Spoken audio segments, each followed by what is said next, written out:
안녕하세요. 이사해요 대표 장동현입니다.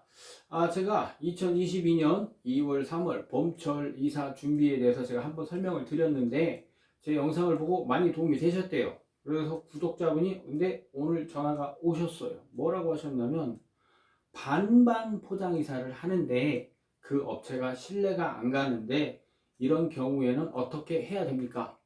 근데 저는 반반 포장 이사는 처음 들어봤어요.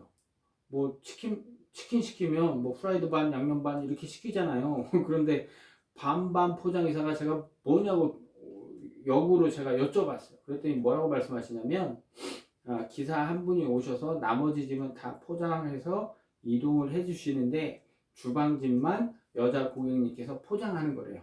네, 뭐 원룸이 보통 반 포장이라고 불러요. 원룸은 짐이 소형인데 큰 짐이 없는 경우에는 남자 기사가 혼자 짐을 포장하고 이동하고 하면서 시간이 오래 걸리니까 주방짐 정도는 고객님께서 포장을 부탁드리고 그렇게 진행하는 방식이 있어요.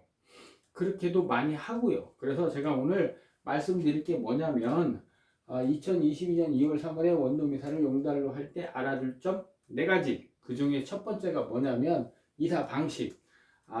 말장난이에요. 말장난. 반포장 이사, 포장 이사. 뭐가 말장난이냐면 박스하고 바구니를 다 가져다 드리고 고객님께서 짐을 다 포장해 놓는 게 반포장이다. 반포장은 그거밖에 없다. 이렇게 말씀하시는 분도 계시고 그 다음에 지금 집에 있는 짐을 다 포장을 기사가 해드리는 게 포장이사다. 새 집에서 정리는 아무것도 안 하고 요렇게 말씀드려서 포장이사 얼마예요? 뭐 반포장이사요 얼마예요? 이렇게 물어보시는 고객님들한테 뭐 3만원, 5만원 싸게 말씀드리고 계약을 한 다음에 알고 보면 반포장 이사를 하신 거고 알고 보면 일반 이사를 하신 거고 이런 경우가 굉장히 많거든요. 그래서 반포장 이사는 2가지인데 지금 집에 있는 모든 짐을 기사가 포장해서 새 집에 넣어 드리는 것 이것도 반포장 이사고 그 다음에 박스하고 바구니 가져다 드리고 고객님께서 잔짐을 포장해 두시고 새 집에 넣어 드리는 것도 반포장이고 그 다음에 반반 포장이라고 했던 거 있잖아요. 뭐 고객님께서 주방짐은 포장하고 기사가 나머지 짐 포장해서 넣어드리는 것 이것도 반포장이에요. 그래서 뭐 방식에 따라 조금 차이는 있지만 정리를 하지 않으면 다 반포장이사로 봅니다. 그리고 새 집에서 정리하고 청소하면 포장이사로 보시면 된다는 점 이거 꼭 알고 계셔야 돼요. 그래서 2월 3월에 봄철에 이사하시는 특히 원룸이사 소형이사 하시는 분들은 많이 속아요. 그래서 어떻게 질문하셔야 되냐면 어떤 식으로 하는 반포장 이사인가요? 어떤 식으로 진행되는 포장 이사인가요? 반드시 짚고 넘어가세요. 자, 그리고 제가 앞선 영상에서 말씀드렸는데 예약은 그럼 언제 해야 되나요? 이렇게 물어보세요. 예약은 고객님이 원하실 때 하시는 거예요. 근데 뭐냐면 워낙 이사가 많은 시기예요. 그래서 우리 제일 경기가 좋을 때가 언제냐면 한가위잖아요. 그래서 한가위 전에 공급 물량이 많고 수요되는 물량도 많고 그래서 돈이 많이 돌잖아요. 근데 이제 저희들은 그 기간이 언제냐면 2, 3, 4, 5월까지 연결되거든요.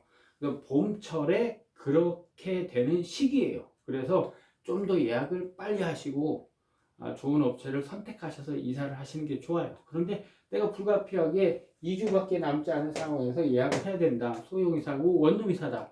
그럼 뭐냐면 좋은 업체가 남아있을 확률이 그렇게 많지 않거든요. 그러면 조금 수고스럽더라도 주말에 고객님께서 잔짐들을 다 포장해 두시고 이동만 맡기시는 게 좋습니다. 자, 그리고 뭐 한 4주 정도 남으셨다면 반포장이사를 업체를 선택하셔도 되고 포장이사를 업체를 선택하셔도 돼요. 근데 그렇게 할 경우에 어떤 식으로 진행되는지 반드시 물어보셔야 돼요.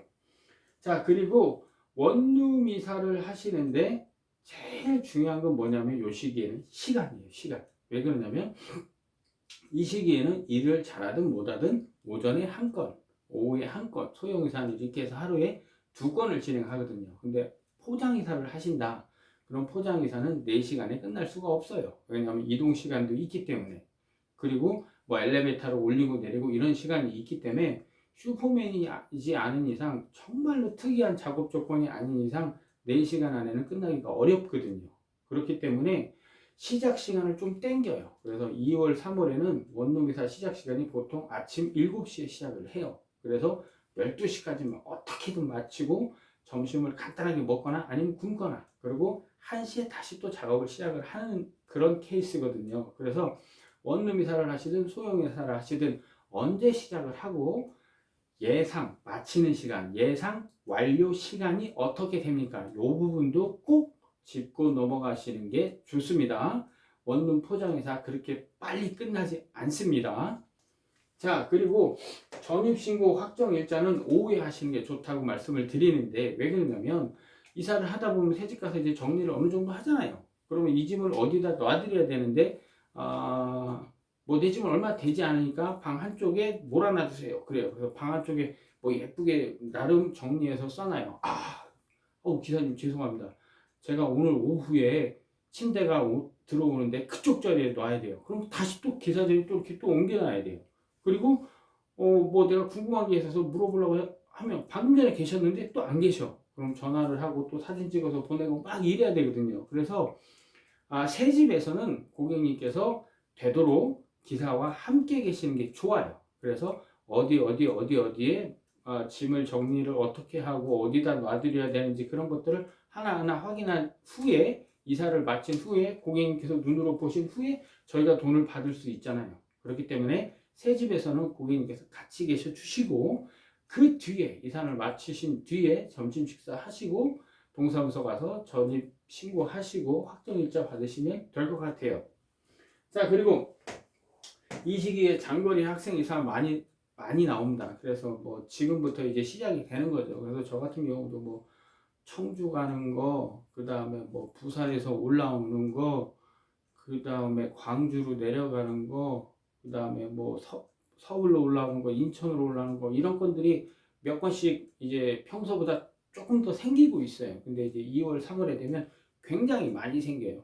근데 2월, 3월에 그 학생분들 이렇게 이동할 때 이삿짐을 제가 이렇게 보면 꼭 장롱 한두 개씩은 가지고 오세요. 한 개 정도. 장롱 한 개, 침대 한 개 정도 가지고 오시는 경우가 굉장히 많아요. 큰 짐의 경우. 그런데 장롱은 굳이 안 가지고 오셔도 된다. 왜 그러냐면 학생 이사의 경우에는 부모님 집에서 이제 서울 쪽으로 올라오시는 경우거든요. 근데 내가 그 장롱이 정말 새 거가 아니라면 그냥 두고 오시는 것도 좋아요. 왜 그러냐면 장롱이 하나가 있으면 사람이 2명 들어가야 되잖아요. 그죠? 장롱 혼자 들 수 없잖아요. 그렇기 때문에 그리고 또 방학 때 부모님 집에 내려가면 여기 집에 장롱이 없잖아요. 그럼 장롱을 못 쓰시잖아. 그러니까 부피도 줄이고 이삿짐 양도 줄이고 작업 인원도 줄이고 비용도 줄일 수 있어요. 그래서 장롱은 되도록 가져오지 마시고 이사하기 하루 전날 택배로 행거를 시키셔도 되고 택배로 뭐 한 4년 정도 쓸 뭐 장롱 하나 주문하셔도 되고 아니면 그 다음날 가서 구매를 하셔도 돼요. 그렇게 된다면 이삿짐 양이 줄죠.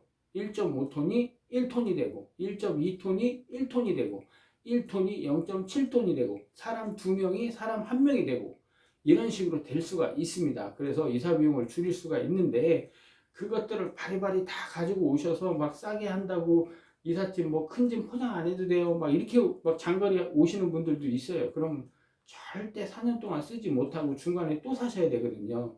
그래서 되도록 가구는 두고 오시고 이삿짐량 줄여서 가격을 낮춰서 이사하시라고 말씀을 드리고 있습니다.